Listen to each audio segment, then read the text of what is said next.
All right, everyone. Tonight is March 27th, and we are the Inventors RoundTable Virtual East.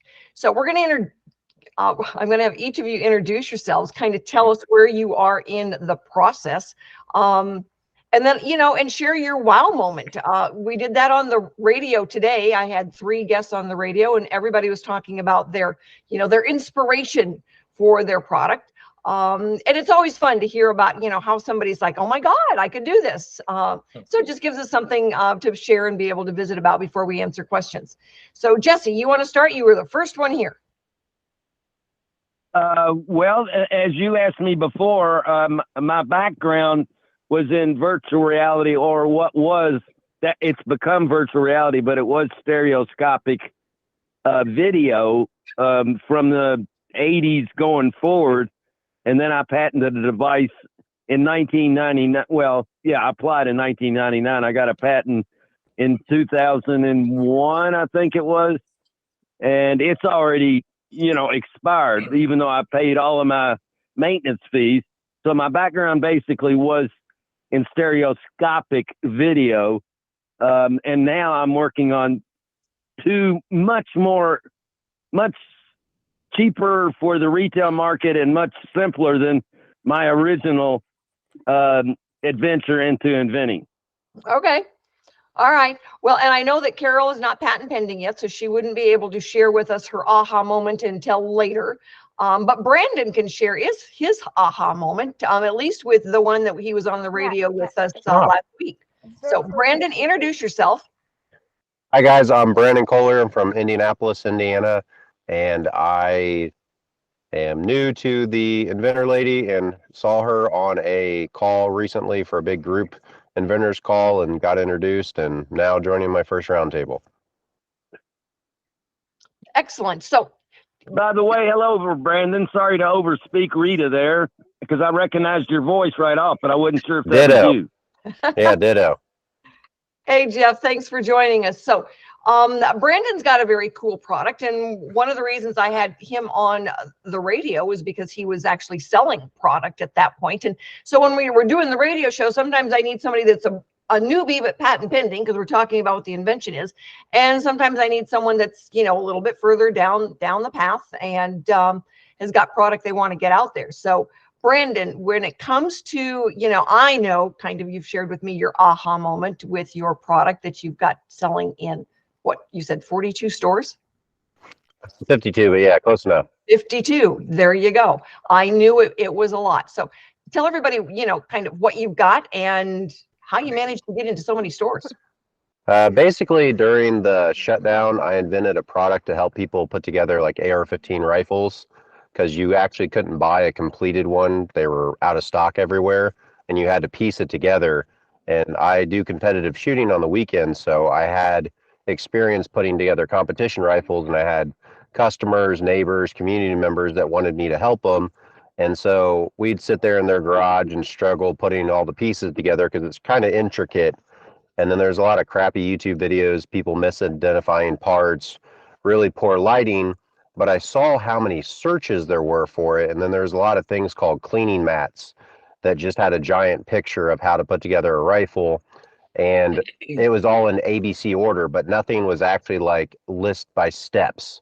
So even if you put a car together, if it was an ABC order, that wouldn't mean anything. That wouldn't be how you actually assemble it. So I started with a $400 foam prototype from a laser cutter, and then made my own guide that was all laser precise to walk people through steps 1 through 31 to put together a rifle. I hired videographers, photographers, made sell sheets. And then once I had my first prototype, I went out to gun shops and asked them if they would sell it for me. And so I got some pre-orders and actually got them to put down money. And then that's how I got my first batch of 50 units. And then I made my first batch, filed my provisional patent literally the night before a gun show, and then demoed at a local gun show, and then just continued to progress and grow every single week and month from there, and then joined more inventor groups, learned what other people were doing, did industry events so I could get promoted in that industry, and just been continuously growing and trying to go coast to coast eventually. So, and it was great. And you did a wonderful job for us on the radio. Hopefully you'll think about being a sponsor and advertise your product. So, we'll work on that. So Dad, all I've got on your picture is Dad. So, go ahead and introduce yourself and tell us what you do. We met last week, Rita. I'm Dave Claypatch. Hi, Dave. Hi, how are you? I've been having trouble getting in on my other account, so I had to use my Dad Clay account to get in. That's okay. But, we'll take you however we get you. Okay, yeah, my name is David Claypatch. I live in North Kingstown, Rhode Island, which is just outside Newport, Rhode Island. If anybody's ever heard about Newport, Rhode Island. I'm in the beginning stages. I have a product prototype, sell sheet and video. Right now I'm in the searching process. Rita actually got me started getting ready to do a patent search. My product, as I was getting ready to do the whole process, Rita, I realized that the product the use that I originally planned for it, there's another use for it that's even bigger than the original use. So I just wanted to update some of the information on that search to make sure that the search would cover that area. They generally keep the searches very broad, so it should. But if you want to send me an email, I will send it off to the searcher so that they can take another check before they send it in. Okay. Do you want me to send you the sheet? Because I actually have the 5 questions. I can send that to you before we send it in. You want to take a look at it? Okay. Yep, okay. that'll be I'll do fine. that. Okay. Yep. Sounds great. Take a look at it. So, Jeff, I'm going to let Jeff introduce himself. He was at the National Hardware Show with us last year, and he's working on getting a sexier version of a prototype. So, Jeff, go ahead. Yeah, I filed my provisional patent back in November, and so I went to the National Hardware Show with Rita and cast of 24 other inventors, I think, and it was a good time. Got a lot of interest in what I have. Basically it's a snow pusher. I live in Colorado, and we get these 3-4 inch snows all the time. Matter of fact, I got one today, and I shovel it. We'll catch all the expansion joints in the sidewalk or the garage, or and this thing's flexible. It kind of it has a suspension to it. It flexes back and forth, and it rides over obstacles on concrete. Can use it for pushing leaves and pine needles off my grass. Use it for water in the garage. Use it for dirt or whatever. It's kind of versatile and pretty useful. The prototype that I built is an integration project, to say the least. Works very well, but it needs to get polished up so that we could have a real prototype for sale. So. All right, excellent. Darren and Rick joined us. Gentlemen, move your camera down just a little bit so I can see more than your forehead. There you go. And your mic is on. Your mic on? There you go. There you go. All right. What did you push to turn your mic on? A little microphone at the bottom of there's a bunch of icons, a microphone, a camera, some other things, and it had a line through it. So we hit it, and now we can talk to you. There you go. Carol, do you see the line? Yes. Can you hear me now? I can hear you now. Awesome. We can hear you. Yeah, all right. Yeah, we could help. Yes, I'm so glad. All right, Carol, introduce yourself. I was hoping you'd get there because it's lovely to finally see you. But tell us who you are. Tell us about the product. No, just tell us who you are. You're not patent pending yet, and this would be considered a public disclosure. So don't go there. Yes. Okay. I had a patent pending provisional product. That was my original, but it wasn't as versatile as I wanted it to be. So I redesigned it. And basically now I have to submit it to see whether or not there's another product. That's why I've contacted Rita to do the search on it. I had a little setback, as I told Rita. I had to deal with illness in the family, and so I had put my invention on hold, and now I'm back. So I'm working to see, first of all, that once we do the search, I want to make sure that there is no other similar products. It's a health product. It's ergonomic, And basically, it would be very advantageous for individuals, especially who have arthritis or have some kind of issues whenever they're reading. This is a reading, it's a reading device. That's all I'm going to say it is at Okay. this point. Well, that's good. Yes. We don't want you to have to reach out and shoot anybody. Right. So anyway, Darren and Rick have joined us. They were on the radio today. Thank you, gentlemen. You did an excellent job. No, today. thank you. That was a fun experience. That's the first time we ever did a radio interview.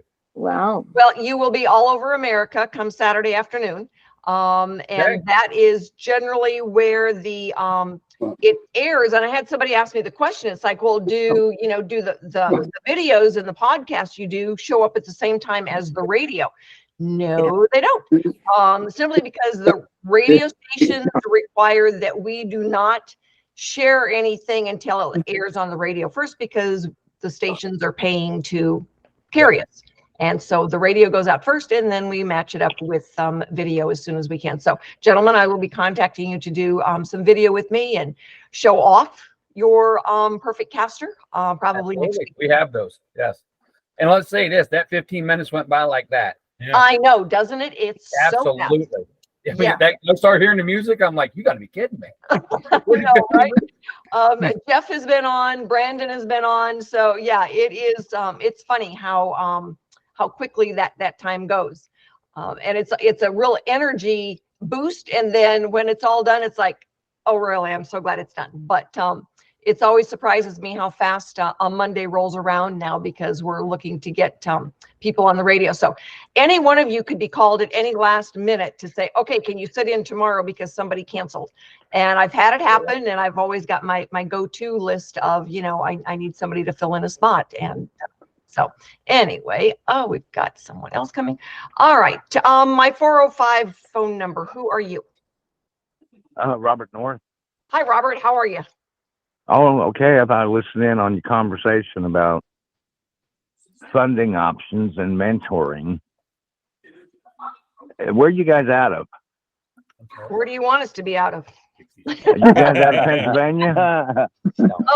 I'm in Tennessee. You can tell by my lovely background. Okay. But we've got people from all over the country. So Yeah. I gave $12,000 to it for sale by Inventor for my invention, and they hardly call me. I got a 3D commercial for it, and some other things they put out for it, but they don't even call me if anybody's looking at them. That's a category of service provider that we referred to as the scoundrels. And we did do a radio show a couple of weeks ago about the scoundrels, and all of the guests were coached not to mention any names because we all had stories to tell. And I am very sorry that you got connected up. I got a patent pending out of them, a provisional patent. The jaw hit the ground when they heard that I'm the only one that's ever filed a provisional patent for that invention.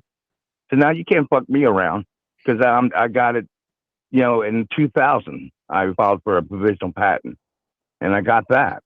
And no, you don't. You don't get a provisional patent. You file it. Well, I mean, I filed for one in 2000, provisional for like $70, $100 back then. Yeah. And they gave me a number with a bunch of letters, numbers in it. Yep. But I filed another one. They did. Okay. Well, a provisional patent is good for a year. And so then then it expires. And if you didn't do anything with it, you can file again. Yeah. Well, I think the sales and marketing ain't worth a shit there. And for sale by Inventor, amount of money I paid them. I understand. But I was it's along the furniture lines, the little coffee tables. The little coffee tables that run around your house. Yeah. I remember getting the emails from you that it's a little mobile coffee table. Yeah, there's, if you got bad knees, or since I'm in my 60s, I got bad knees now, and it sure helps me out. Well, good. All right. Can I interrupt real quick? When you say that the provisional patent is only good for a year, that's true, and then it expires if you don't do anything with it. The problem we found out is if you don't convert that, or at least apply for a utility patent after that, then anybody can steal that idea Mhm. Because you have no rights to it at all anymore. No, not exactly. No? Okay. So if you filed a provisional patent application, but you never did any marketing, you never made it public, all right, legally, you can file the provisional again. Yeah. If you did put up a website, if you did go to a show, if you did put anything out there on the internet, then yes, Darren is correct. I do have you right, Darren? Yeah. Yeah, okay. You got two in the picture, so I've got to make sure. But if you've done anything that the USPTO could find, then he is right. You can't file again on that. It's become part of the public domain. But we do see people that will file, a provisional again because, like for Carol, life got in the way, and then she, had some other ideas and worked on it some more and made it better. Yeah. So, she can file again. But you do have to be aware that if you went out there with any kind of public awareness on it, or if they did on your behalf, then you won't be able to file any intellectual property. And if you can't file a good patent, you can't license it. And you say you can file a provisional patent again after that year? You can refile for just a provisional again? It was just, I left a word off. It's the matter of public disclosure. Sorry to interrupt. It's the matter of public disclosure. That's what Reed is trying to point out. Right. I left an additional word off the second file, the provisional patent. That way the words didn't match up. But I was the same name, the inventor of those tables. Yeah, but if you filed then the provisional and it expired and you had gone, or they had gone out and done any publicity for you, then you can't file again. It's considered part of the public domain, and the examiner will find it when they go searching and hold you accountable, and you'll be denied. Yeah, when I originally filed for provisional patent in 1999 or 2000, I called that 800 number they had, and I talked to the patent office, and an old man answered, and I told him about my little tables that run around your house, and he started laughing. He said, "I've never heard of that one." And he said, "I tell you what, Robert, you get a signed statement of when you invented your invention, your address, and you get it notarized, and then you send it to us in certified mail." And he said, "We'll keep it up here until your death, but after your death, it's up in the air." All right. And he was laughing when he kind of hung up the phone. He said, "I've never heard of that one." Yeah. And Well, I think year 2000. The laws have changed. All right. In 2013, those laws changed. Brandon? I was going to share one way I got around the provisional patent is the summer of my provisional patent, I filed for a design patent on my product for how it looks, not how you use it, but that way it covered me for a while. And then unfortunately the USPTO's behind a year, so I actually should have got that back in July, but I'm hoping that this July I get my design patent granted, which was only $750 versus doing a utility patent at $7,500. But that's one thing to consider depending on your product is after you do the provisional, do a design. Yeah, that's very applicable to your patent, your product, by the way. It would be to yours, but not to a lot of them. The stronger patent for licensing is based on the function. And so when you can go with Colorado, the function. What's that? In Colorado, you can have my tables bring your weed tray out to you. Heck yeah. Oh, I live in Tennessee though, so. I can have my tables bring your whiskey to you. Since Well, you guys drink all that. There you go. But you need to be aware of the timetables and how the laws changed in 2013. Yeah. So. Well, I ain't seen anybody's tables run around their house yet. And I'm trying to get some sales marketing. I don't know who to talk to. I mean, they're coffee tables, but they're furniture, but they don't have to be made out of wood. They don't have to be. You can make them out of plastic. Right. And the furniture companies we have here in Oklahoma City, I don't know who they buy their furniture from. Broyhill, maybe. You're not looking at a Broyhill. You're looking at more of a company that's going to do something more out of a lightweight plastic, or It's not going to be your high-end furniture. They're not going to do that. Besides, a lot of the people that you want to reach are going to be, more conservative about the way they spend their money, and you want to reach as many people as possible. So you're going to do better if you're in a Target than if you were in a, major furniture store. And so Well, I figure unless you're going to go in and make them all yourself and sell them, you really need to focus on getting that intellectual property cleaned up. Dave? If you get a design patent, does that act as prior art when you go to get your other patent? Very good, Dave. Yes, it does. If it's gotten to the point where it's been published, it is definitely considered prior art. And even though you were filing the utility now with it, they can come back and say, too bad. So the timing when you're talking to your registered patent attorney is going to be real important. If you want to use that as a kind of an inroad, your timing is going to be really strict on that.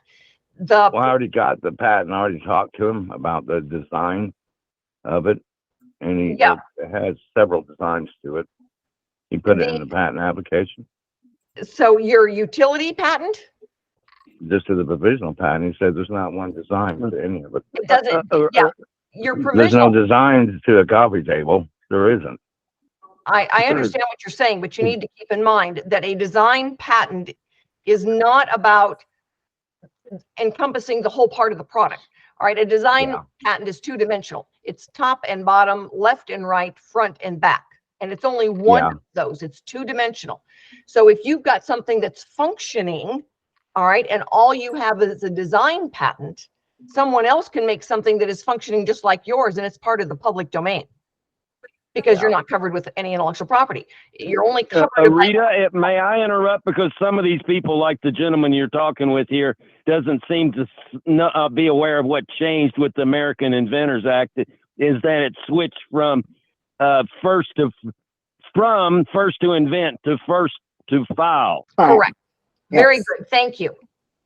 Yes. Thanks, Jesse. Because that is an important point. So a lot of the things that you were told, before the 2013 change, no longer is relevant to what you've got. So you've got to have filed a non-provisional or utility patent in order to be going out the door with this. Okay. We never went through design. All right. I just sales and marketing. I don't really know who to market that to. Hasbro said they weren't interested, and I don't know, this company I paid all this money to got to be at least giving me a holler once a month or something. I think their bill's paid in full. I understand, but that's that's the name of their game. What have you heard about them? I have a question. Yeah, Carol, go ahead. Okay, so I did file a provisional patent, but it's been a couple of years. Right. So I know I would need to file another provisional patent, but I thought it would make sense to have the patent search first, because if there's some other product out there, then I have to redesign it again to make sure it's unique. Mm-hmm. Yes, and you're exactly right. You've made changes to it. You didn't do anything putting it out there, so you're good on that. I'm not worried about your situation at all. Okay. We've talked enough about it, so yeah. Anyway, so Jesse, what's next for you? I'm in a paranoid phase, and I have been while I've been working on my. I have in the last 2 years I've been prototyping because the two products that are connected in a certain kind of way have taken a long time to perfect, which I'm nearing that point, or I'm essentially at that point. I've done patent search, and now I'm at the point of reaching out to a variety of different mentors, from legal, to all the aspects of bringing it to market now. Mm-hmm. Okay. Mm-hmm.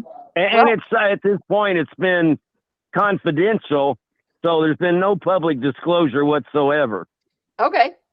I mean, a lot of times life gets in the way for everybody, and I hear all kinds of stories on folks that something happened. All right. And then they get back on track and they work at getting, all the right steps done. But one of the things that I look at in timing is that, you've got an aha moment or the wow moment. And then you test it out a little bit, you do your own looking around.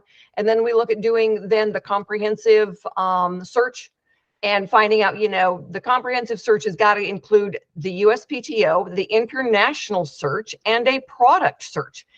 Ooh, and I get so many, inventors who come to me and their attorney never did the international search, and they don't understand why all of a sudden now the examiners got their knickers in a knot because something showed up in Japan. I'm not planning on selling in Japan. It doesn't matter. It is part of the public domain. And so, we look at that, but there's a 2.5-year blind spot at the USPTO. So the only way to squeeze the blind spot is with a product search. And so there's one of the big law firms, and they called and got cranky at me because I was saying, you didn't do the international search. It's like, well, we never do that. Well, that's because it generates more office actions for you, and that makes me cranky. So, I do push back on them when I can, and sometimes they suck it up and go, do the international search. But if it's been done anywhere in the world at any time in history, you will not be granted a U.S. patent because it's part of the public domain. So a lot of times I'll tell people, it's like, get your search done, know that you've got something to work with, have the attorney set the parameters, get now a good provisional file. Because if you're going to do intellectual property, you might as well do it right. And so doing your own is silly. There's a reason these guys went to school for a long time and paid a lot of money for the education, because they need to do it right. We need to know, and a licensee is going to want to know, that it can be defended in court back to the filing date of the provisional. And then that year that you've got, you mess around with prototypes. Maybe you need somebody who can do a rapid prototype for you. You do some market research. You kind of take a deep breath and you look at, all right, if I'm going out there, if I'm selling a medical product and I need dentists, go to a dentist. I had one lady waited till her patent issued, had never gone and actually talked to a dentist about a toothbrush. Why not? Well, life kind of got in the way there, but the patent issued and she was so excited. Well, it used to be in the old days that the inventor's business plan was have idea, get patent, make money. And that's not the reality of, having an idea and getting into the marketplace. So unfortunately. Yeah, so that market research can be really valuable in what you learn. And my sense on her product was that it was never going to get anywhere. There was a reason why there was not a product like it in the marketplace, because it was not a good idea. But she spent a ton of money with one of those same companies, those nasty ones, telling her how wonderful it was. It wasn't.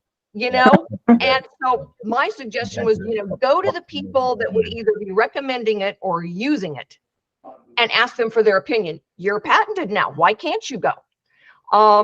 So that's what she was going to do. But there are times when, that little bit of market research that you do, and she said, well, I'll hire a company. It's like, no, don't hire a company. Go do it. You need to ask the questions, and you need to see the look on their face when they roll their eyes and say, are you kidding me? And she goes, well, I've asked my family. Well, of course your family loves it. They love you. And Right. so, you need to get to the point where you're actually going and talking to strangers who would be advising, to somebody else to buy the product. And, dentists and pharmaceutical stores and places like that, where they can give you 5 minutes of time and you go and ask. But that's kind of our version of the poor man's market research, is you do it yourself. And you have to get up away from Google and actually walk into a store where they could say no, to get some of that hard research done. But it could save you a ton of stomach lining, and a lot of money. So anyway, Yeah. Rita, I need to throw in one more thing. Sorry to make another complication, but it's not just if you all of a sudden discovered it was patented in Japan, but any kind of public disclosure, including other written materials or advertising or any public disclosure. Oh yeah. I mean, one of the guys that got so angry at me because he wanted to file a hinged glove. It's like, what part of knights in shining armor are you not understanding? They all wore hinged gloves, and it was back in the 1400s. He goes, well, they weren't filing patents back then. Some countries they were. So I wouldn't go there. Not a good idea. Dave? I'm in the testing phase right now. I know my product works. I've had family members use it, which of course they're going to say is great. And now, if I want to go out, should I? Is an NDA good enough? Should I? And one of my, I guess my question is should I? And I want to make sure it's not going to hurt me first. If I file just a really quick provisional patent, is that going to hurt me if it's not really complete? Yeah, well, that's what I thought. Yes. So you're better off just doing an NDA then. Hang tight, get your search done, know what your parameters are for filing. All right. You can pick and choose who you show it to very carefully, and then have them sign one of my non-disclosure non-competes, because a non-disclosure, you have no idea how many times in the 20 years I've been doing this, it said, well, I showed it to my neighbor and now he's in the marketplace. He didn't tell anybody, but he didn't say he wouldn't compete against you. Right. So the non-disclosure non-compete is an important part of that. And you know, I've given you all mine. It's, you know, one page. I will not tell and I will not compete against you, but that's the safe one that you can use. So I shouldn't be afraid to go somewhere and just get them to sign that. And most of them won't sign it because it legally binds them. All right. You want to wait until you can say you're patent pending. Right.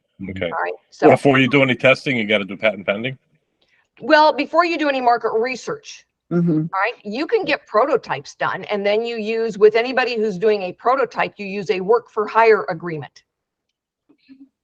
All right. But I'm saying to see if the product is going to be accepted in the marketplace. If it's going to be accepted in the marketplace, you need to wait. You need to take a deep breath and wait until you're patent pending, because those people are not, they're not going to sign it unless they go to their corporate office and try to get, you know, legal to approve it, and legal won't. And so they're not going to be allowed to take the risk of signing something that's legally binding on them. They won't do it. This would just be like a small shop.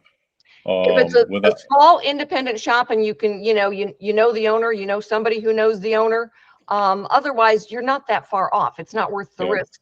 But doing a sloppy provisional, legally, you can write a provisional patent application on toilet paper and they have to accept it as long as it's got all the parts. But having one that will stand up in court if you're ever challenged on your filing date.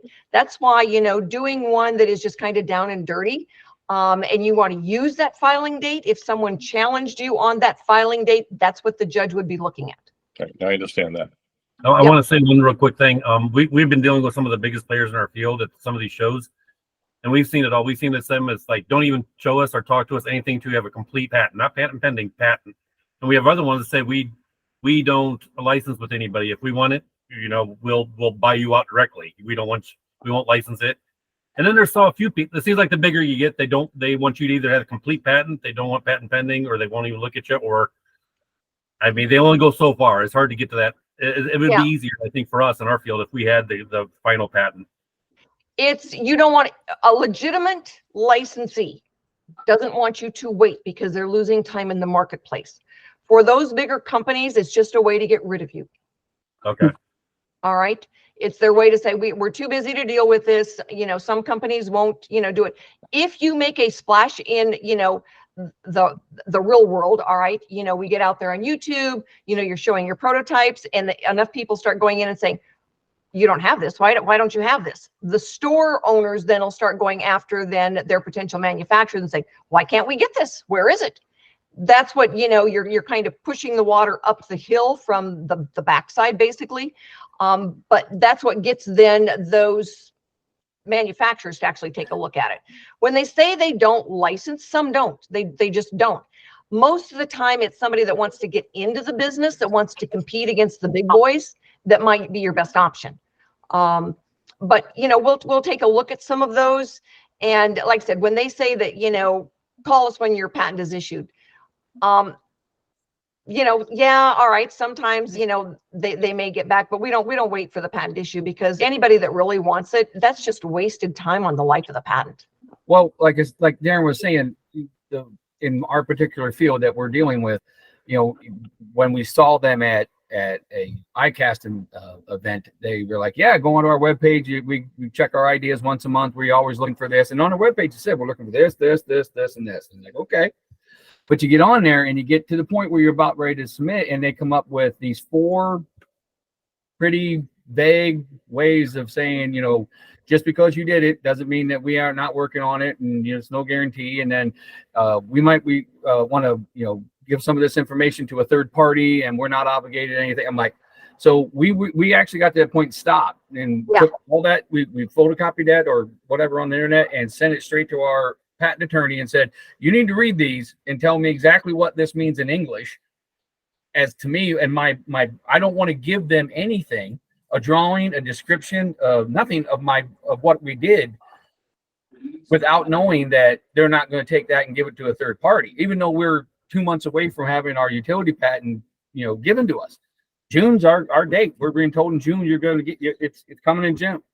So we want to do all this stuff, and you're exactly right. The translation for that fine, nasty little print is, if we really like it, we're going to take it. And too bad on you, because we gave you a warning in there that said, oh, by the way, this could be in development in our research room, and we are not obligated to honor your patent. And so I've always told everybody, it's like, don't go there. If they want it, they will come after you, and you won't have to go through their baloney. Okay. Even though that our preliminary our patent search, our patent pending search, our international searches, nothing came up. I mean, well, there was 4 things. 4. If you've ever done a patent search, to think that you only had 4 and 2 of them were already expired, and the other 2 had nothing really to do with what we did. It was just in a very large sphere. It happens to do something with what we're doing, but it's nothing like what we're doing. Even with that kind of clarity, if a company A that I come in contact with it, and I think, okay, this is my idea, and they're like, well, we've been working on that in my R&D department for the last 2.5 years, but you didn't do anything with it. Doesn't matter. If they it doesn't matter. They can't take my idea. That is not a war you want to fight if you don't have to. All right, because they're going to have millions of dollars put towards it, and you probably don't. So the thing to keep in mind is that, you know, you're only a couple of months away from having your patent issue, and then we go after all of them again. But you know, when you say, it's like, well, they can say, Rick, anything they want to say, and know that, you know, they've got a better chance of beating you in court because they've got more money. And one of the things that they can do is they can go back to the USPTO and actually challenge your patent. That's not something you want to have happen either. There are scoundrels out there that will play tricks, and so you want to do everything you can to protect yourself from the tricks. So those. Can I make a neon sign? Oh, I'm sorry. No, I was just going to say, those papers like that where the warning went off in your head, that was a good warning, and good thing we stopped. Good thing you stopped. Yeah, you stopped. Yes. Yeah, it's called up here in the corner. What's that guy's name? Jesse's up there in the corner, but David raised his hand before you did. So yeah, David. Yeah, if waiting a few months to get your provisional and getting some of those protections, it just, you know. No, you're not waiting for your provisional. Well, whatever he's got to do to make sure he's protected. He doesn't want to go out there and show off his product without having something. Right. You know. Okay. Couple of things. Your provisional goes into effect the day it's filed. Yes. So your attorney, when he files it, now you have a provisional patent application. All right. You are patent pending from the time he hits the submit button. On the provisional, it's good for a year, and then somewhere in there, your attorney has filed the non-provisional. Yes. All right. So you're waiting now for your non-provisional to issue. Is that what we're doing? Yeah, or it's utility. I don't think he's called it that, but it's a utility. Okay. Well, they're synonymous. I get people that call it back and forth either way. So the non-provisional and the utility are the same thing. So that's good. All right, David. Now, how often do you have a case where if you have a really good product and you go to a company and they don't want their competition getting that? So how often does that happen where they really want to jump on it? They're afraid somebody else might get it. Well, interesting story. Back a long time ago, there were some guys in Colorado that invented the algorithm that turned a fax into an email. It gave Xerox some serious indigestion. Xerox did not want them going to the marketplace, and they were absolutely determined. So Xerox made them an offer, and they go, no, thank you. And Xerox came back again and made another offer, and they said, no, thank you. On the third try, Xerox finally got it high enough that the guys go, yeah, you can do anything you want to with this patent. And it got shelved for 20 years until it expired, and then it became part of the public domain. I was going to guess that. Yep. Mhm. But They Xerox, just sat on it, right? yep, Xerox just sat on it, and they can if they, if they pay the inventor off, and they don't want it to go to market. But these guys were, it's like, no, we're going to go to market, and then all of a sudden they were given enough money. It says, yeah, okay, you can have it.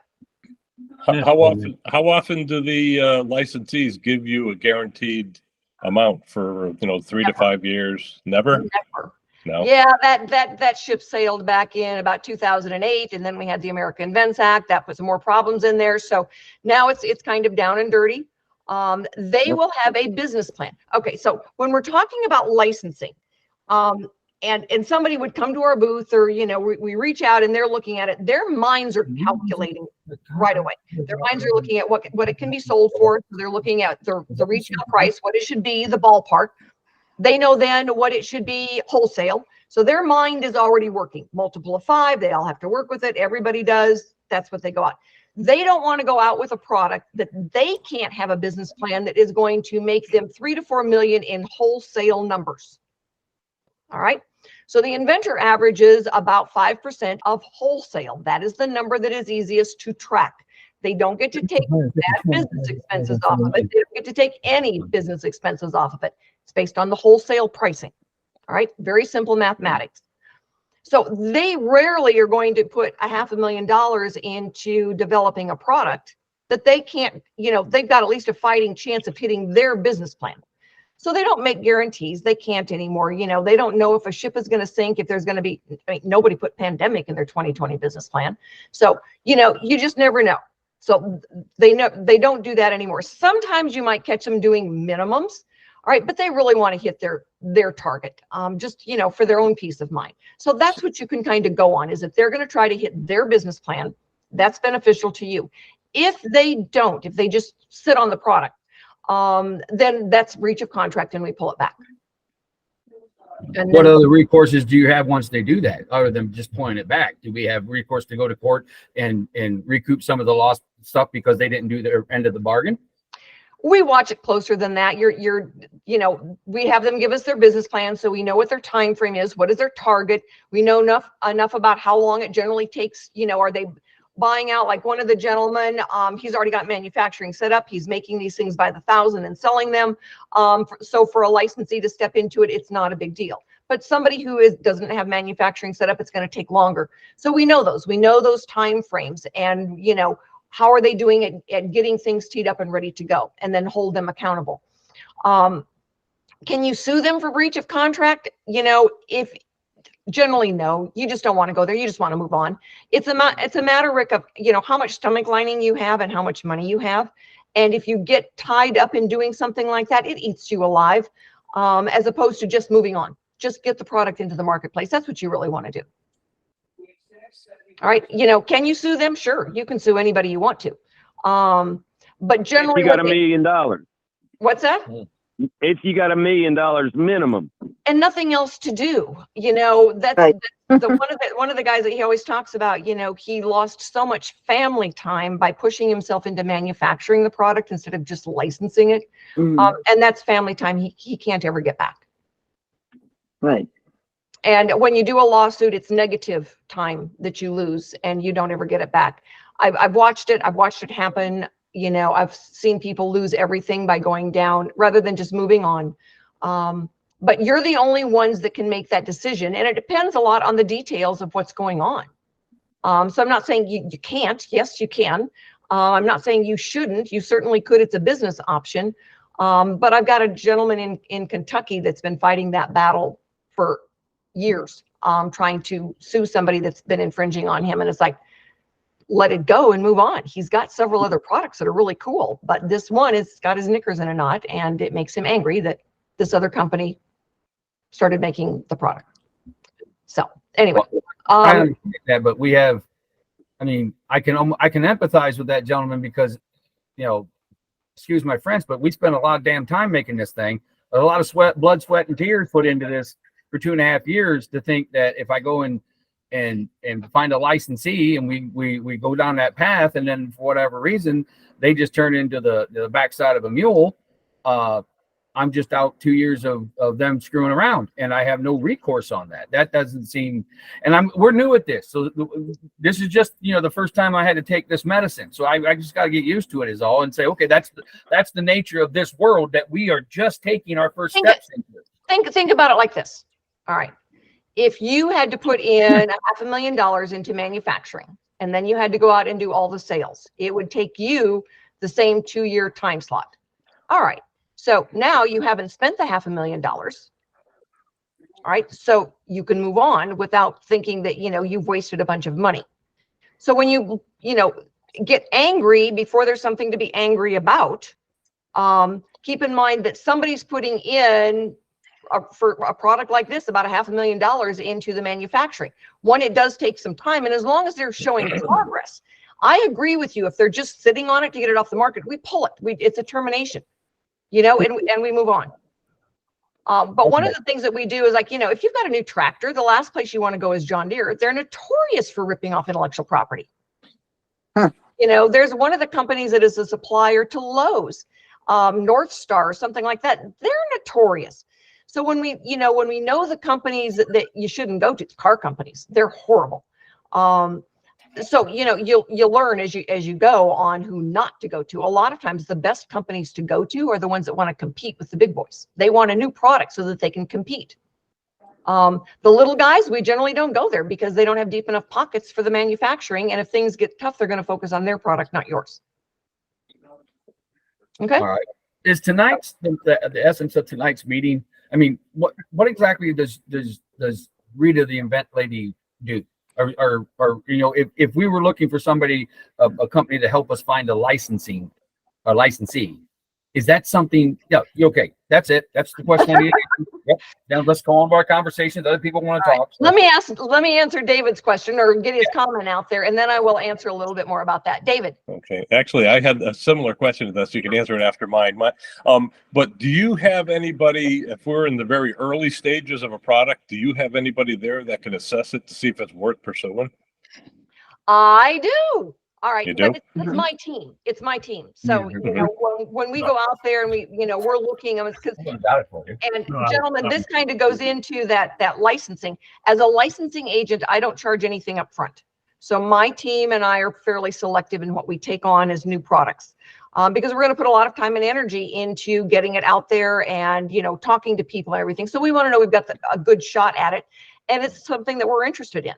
But the team does a pretty good assessment on, what a product is and what we think. And then sometimes we'll say, go here and talk to these folks and see what they say. But then we can direct them. And I've got resources all over the place. Michael Miller is one of my big contacts. And he had wow. Very impressive guy. Yes, he is. Yes, he is. And he's a wonderful resource. Michael Miller. Michael Miller. Yeah, and he's a good friend. He works as part of my team.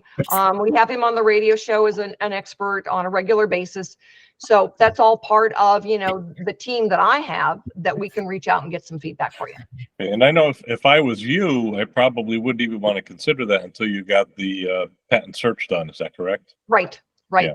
Anybody who's get the search done, because sometimes I'll get people say that was the best $500 I ever sent because there was 3 right on top that make this a non-deal.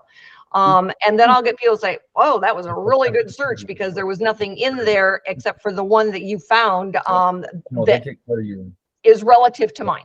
But it's better to know up front. Yeah. I think I probably, looking back, because I've been working on this for a little while, not that long. Looking back, I almost think that I probably would have been better off doing that search before I even made the sell sheet or any of that stuff, Probably. That is always the first thing we say. The first thing you do on a new product is get a search done, the comprehensive search, because it's so much easier when you have it and you're looking at it. You say, oh, Mr. Engineer, start with this and make these changes. Oh, Mr. Patent Attorney, mine is like this, but better. We always want to say mine is better because. And so if you've got at least a starting point, they don't have to try to read your mind. Mhm. And a better widget is a better widget. And a lot of times when you've got something that truly is brand new and novel, you have to pay a lot of money to teach the consumer you solved a problem they didn't know they had. if you're, dealing with a problem they all know they have, but you've got a better widget, makes it easier. So anyway, Darren, Rick, do you have any more questions about the licensing? Yes, I am a licensing agent. I have been for 17 years now. Okay. And when you listen to the radio show, the lady that was on after you, Terry Hauk, she invented Disposal Genie. She was one of my very first clients. She was in all the Home Depots and Lowe's in North America still is for 15 years. Okay, well, we plan on being in touch with you for for a long haul. But as I said, it changes all the time. But we're months away from our utility patent, and then we're going to be looking at that. Excellent, excellent. Yeah, and I know that you said something earlier that normally the general is like 5% of the wholesale market. So if they sold $4 million worth of a product, we're looking at $200,000 in a licensing fee. You're looking, yes, in royalties. It's called a royalty. Royalties. Okay. Yeah. But without sounding too arrogant, or again, because we're brand new at this and we're probably going to stick our foot in our mouth or whatever. If you think, or that you have a brand new widget, and this widget does something that no other widget does, and it's a really good product, is there room inside the negotiations that you deal with these companies that say we might get 8%? I've seen the swing from 3 to 20. Okay. I would like 20.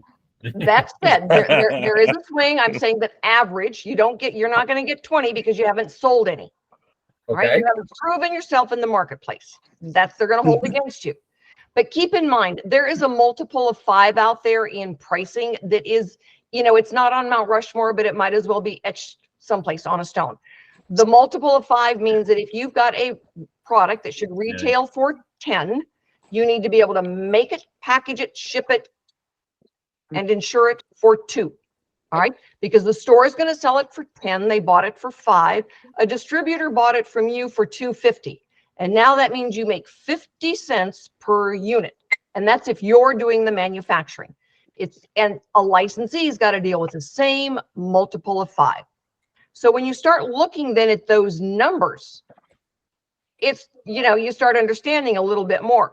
And then it's all about the volume. Well, you can't do it yourself because you're not going to get into the big box stores. They will eat you alive. Big box stores are consignment shops. They don't buy anything outright. You get paid when they've sold the product. And if they don't sell the product, you get it all back. They know how to tell you, they could sell 50,000 units and send you an invoice because the barcode was in the wrong spot. Yep. All right. They know how to play the game. You need a supplier. So when you look at the idea that if you were doing it yourself, all right, you would spend more than 50 cents per unit on your marketing, let alone your salesmen and your service providers.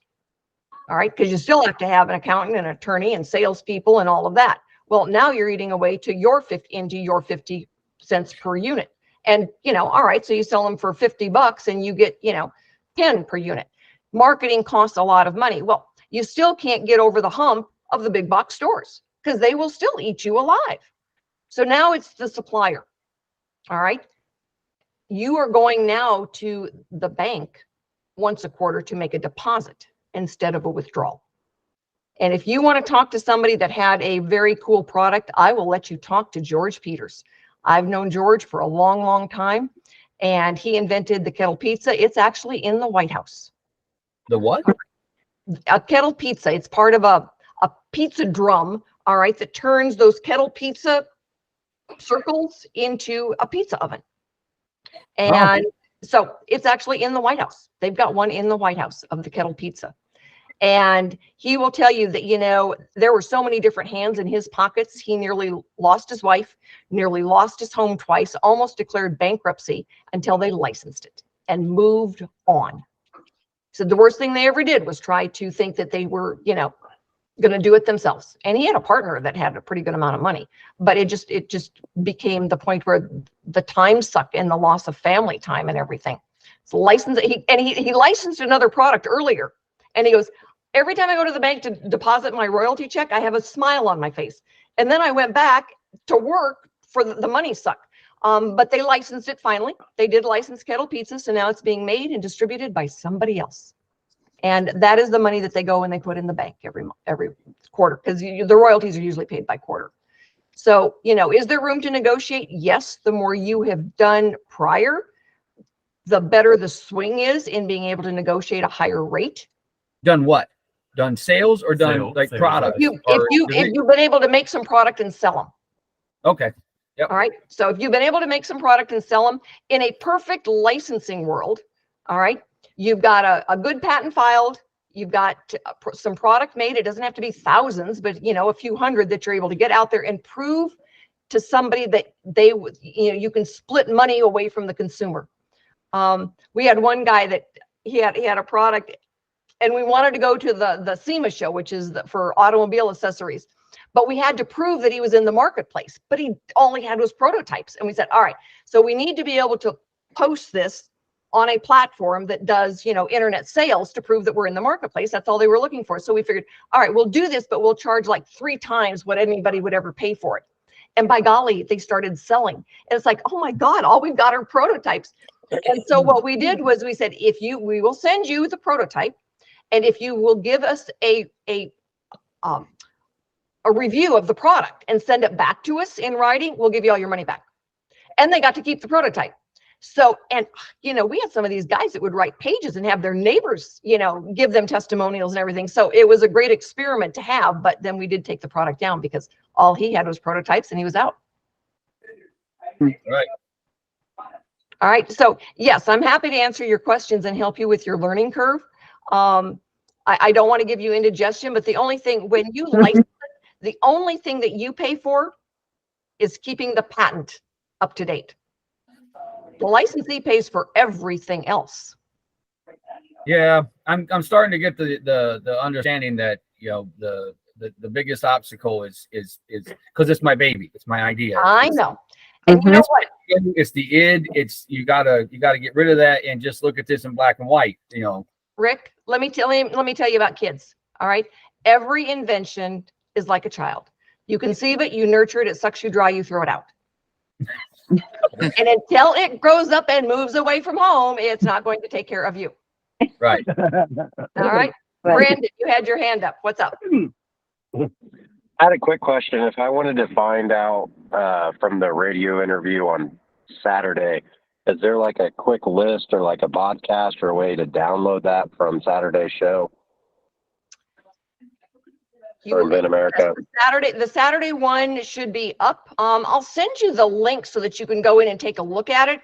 And then once they get the radio part of it up, then we do all the podcasts and it's everywhere. So I'll send you the list so that you've got it. Thank you so much. Yep. All right, guys. Anybody else have questions or comments for tonight? All right. Well, thanks, Rita. This is Ron Thanks from very Oklahoma much. City. Everyone, it was great to see you, hear you.